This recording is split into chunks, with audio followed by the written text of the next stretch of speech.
Hello बच्चों, कैसे आप सभी। आई होप आप लोग बहुत अच्छे होंगे। और आपने जितनी भी मैंने 7 की वीडियोस पहले अपलोड की है वो आपने देखी होगी और आपको समझ में आया भी होगा। और इसी के साथ बच्चों, आज हम हमारा इस चैप्टर का कंटेंट का लास्ट वीडियो हम देखने जा रहे हैं। और हमारा आज का टॉपिक है, हमारा थर्ड टॉपिक है सेप्रोट्रॉफ। क्या है हमारा? सेप्रोट्रॉफ। हमने फर्स्ट और सेकंड हमने कौन सा देखा था? पैरासाइट्स देखे थे और हमने क्या देखा था? इंसेक्टिवोरस प्लांट भी देखे थे। अब हमारा थर्ड पॉइंट है सेप्रोट्रॉफ। ये क्या होते हैं बच्चे? इनको हिंदी में मैंने बोला मृतोपजीवी, यानी जो डेड होते हैं, ठीक है, डेड एंड डिकेइंग, यानी मरे हुए और सड़े गले चीजों के ऊपर, ठीक है ना, सड़ा गला, जैसे कोई कपड़ा खराब हो रहा है, गल रहा है, तो उसके ऊपर एक तरीके से, है ना, उसके ऊपर जो लिविंग ऑर्गेनिजम्स रहते हैं उन्हें हम क्या बोलते हैं? सेप्रोट्रॉफ। जैसे कि इसकी डेफिनेशन लिखी है, such organisms with saprotrophic mode of nutrition are called saprotroph. यानी कुछ ऑर्गेनिज्म जो कि सेप्रोट्रॉफिक न्यूट्रिशन फॉलो करते हैं, जो कि अपनाते हैं, उन्हें हम क्या बोलते हैं? सेप्रोट्रॉफ बोलते हैं। और सेप्रोट्रॉफिक न्यूट्रिशन क्या होता है? The mode of nutrition in which organisms take in nutrient from dead and decaying matter is called saprotrophic nutrition. यानी वो न्यूट्रिशन का मोड, वो तरीका, वो प्रोसेस जिसके अंदर जो ऑर्गेनिजम्स हैं वो डेड एंड डिकेइंग से अपना न्यूट्रिशन लेते हैं। अपन देखते हैं बहुत ही चीजें गल गई है, सड़ गई है। आप देखते हैं कोई भी मरे हुए कोई भी जानवर आपको सड़क पे नजर आता है, उसके ऊपर भी मच्छर है, मक्खियां हैं, ऐसे भिनभिनाते रहते हैं। क्यों? क्योंकि वो उन पे रह के अपना न्यूट्रिशन लेते हैं, ठीक है। इसलिए कहा जाता है कि अपने फूड को कवर्ड करके रखना है, ढक के रखना है। क्यों? ताकि अगर उस पर कोई मक्खी जाके बैठ जाएगी, वो मक्खियां वगैरह कहाँ पे बैठी हुई होती है बच्चों, है ना। तो इसलिए बोला जाता है कि हमारे फूड को कवर्ड करके रखना है। और please don't eat uncovered food. बिना ढके हुए खाना नहीं खाना चाहिए, क्योंकि उसके ऊपर पता नहीं कौन कौन से जो है इनफेक्ट आके बैठते हैं और वो कहाँ पे बैठे हुए होते हैं। आप समझ सकते हैं मैं आपको क्या कहना चाह रही हूँ। ओके, तो यहाँ पे आपको ये समझ में आया होगा कि सेप्रोट्रॉफ क्या होते हैं। इसका एक एग्जाम्पल है फंगाई। फंगाई को हिंदी में हम बोलते हैं कवक। ओके, और इसको हम आम भाषा में, घरेलू भाषा में फफूंद भी बोलते हैं। आपने देखा होगा कभी ब्रेड के ऊपर फफूंद लगी हुई मिलती है अपने को। कई पुरानी अगर ब्रेड हो जाती है, चपाती अगर पुरानी हो जाती है तो उसके ऊपर फफूंद हमें देखने को मिलती है ना। जब रेनी सीजन होता है तो हम दीवारों के ऊपर भी हम काली काली हमें फफूंद देखने को मिलती है।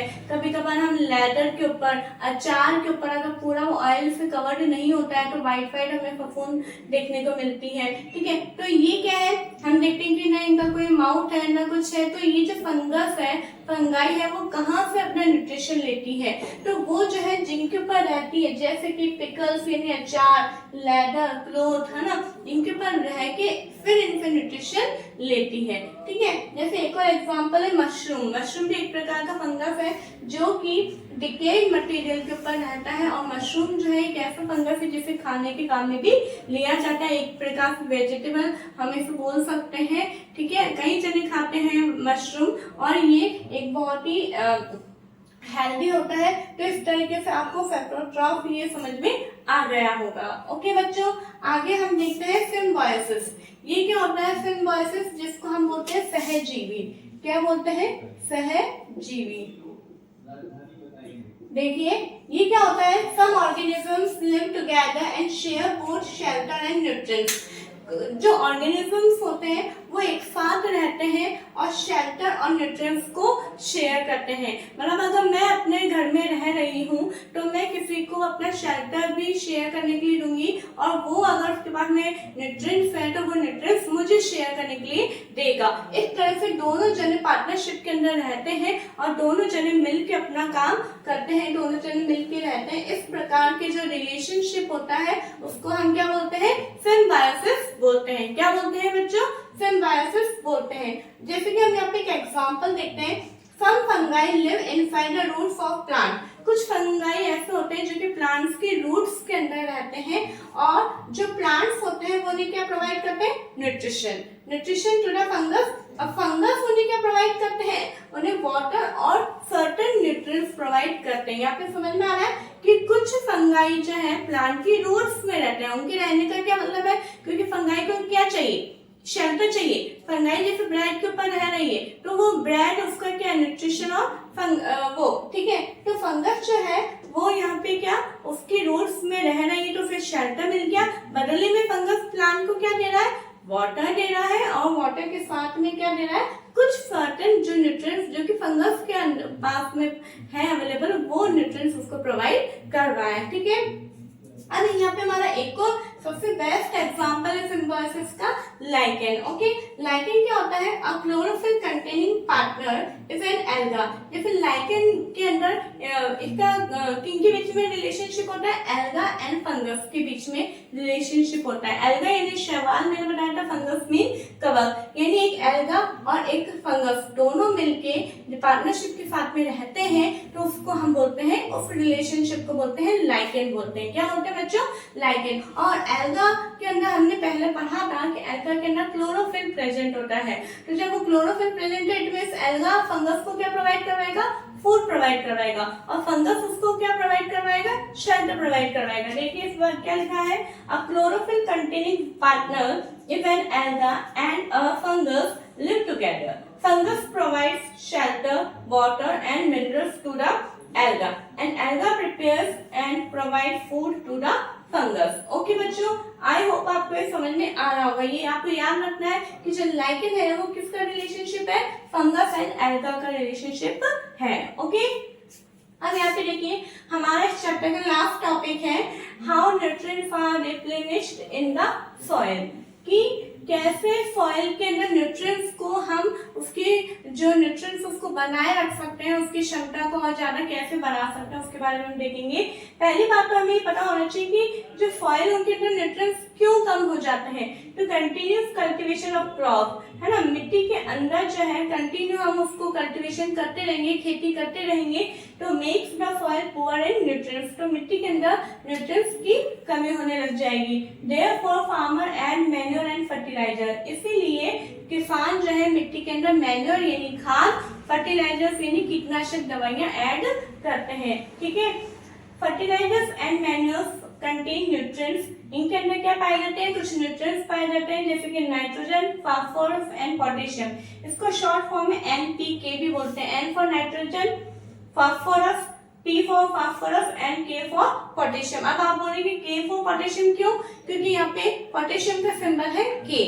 ओके, इस तरह से उसका शॉर्ट फॉर्म में NPK, तो आपको याद करने में भी आसानी होगी etcetera. These nutrients need to be added from time to time to enrich the soil, और ये न्यूट्रिएंट्स को समय समय पे मिट्टी के अंदर डालना बहुत ही जरूरी होता है। ओके, अब एक और है कि ये सारी चीज जैसे कि नाइट्रोजन है, नाइट्रोजन प्लांट्स को एटमॉस्फेयर में भी नाइट्रोजन है परंतु वो एटमॉस्फेयर से नाइट्रोजन नहीं लेता है। जैसे कि प्लांट एयर के द्वारा कार्बन डाइऑक्साइड ले सकते हैं, ऑक्सीजन ले सकते हैं, बट वो नाइट्रोजन गैस फॉर्म में नहीं ले सकते हैं। तो प्लांट नाइट्रोजन को कैसे लेते हैं, सॉल्युबल फॉर्म में यानी घुलनशील रूप के अंदर वो नाइट्रोजन को लेते हैं। अब वो कैसे होगा कि जितने भी लेग्यूम्स प्लांट होते हैं जैसे पल्सेस के, बीन्स के, ग्राम के, ये जो लेग्यूम प्लांट्स होते हैं उनकी रूट नोड्यूल्स होती हैं बच्चों, जैसे कि ये जैसे कोई रूट्स हैं तो रूट्स नोड्यूल्स होती हैं, जड़ों की गांठें होती हैं, उनके अंदर राइजोबियम बैक्टीरिया प्रेजेंट होता है और ये राइजोबियम बैक्टीरिया क्या करता है, उस नाइट्रोजन को एटमॉस्फेरिक नाइट्रोजन को कन्वर्ट कर देता है। क्या करता है, कन्वर्ट करता है और वो यूजेबल फॉर्म में बना देता है, जिससे कि वो पानी की मिट्टी में रहती है, वो पानी के अंदर डिजॉल्व होके प्लांट उसको एब्सॉर्ब कर लेता है। तो यहाँ पे भी हमें एक सिम्बायोसिस का एग्जांपल देखने को मिलता है कि जो राइजोबियम है वो रूट नोड्यूल्स में रह रहा है, तो मतलब राइजोबियम को क्या मिल रहा है, शेल्टर मिल रहा है और बदले में राइजोबियम क्या दे रहा है, उसको नाइट्रोजन दे रहा है। तो इस तरह से देखिए मैंने एरो बना के लिखा है, राइजोबियम प्लांट्स को क्या दे रहा है, नाइट्रोजन, और प्लांट्स राइजोबियम को क्या दे रहे हैं, फूड एंड शेल्टर। ओके बच्चों, तो इस तरीके से आज हमारा ये चैप्टर यहाँ पे फिनिश होता है, कंप्लीट होता है और इसके बाद में जो नेक्स्ट वीडियो आएगा वो सबसे पहले आपके एनसीईआरटी टेक्स्ट बुक के क्वेश्चंस का आएगा और उसके बाद में हम एक्स्ट्रा क्वेश्चंस करेंगे बच्चों। और साथ ही में जैसा कि मैंने आपसे प्रॉमिस किया था कि मैं आपको डायग्राम्स भी बनाना सिखाऊंगी, तो उसका भी मैं पूरी कोशिश करूंगी कि आपके सामने वो वीडियो अपलोड की जाए। ओके बच्चों, अगर कोई भी प्रॉब्लम हो प्लीज आप मुझसे शेयर करिए, बताइए, ताकि मैं आपकी प्रॉब्लम का समाधान कर सकूं। और अगर आपको वीडियो अच्छी लगी हो तो लाइक कीजिए, शेयर करिए और सब्सक्राइब कीजिए। Thank you.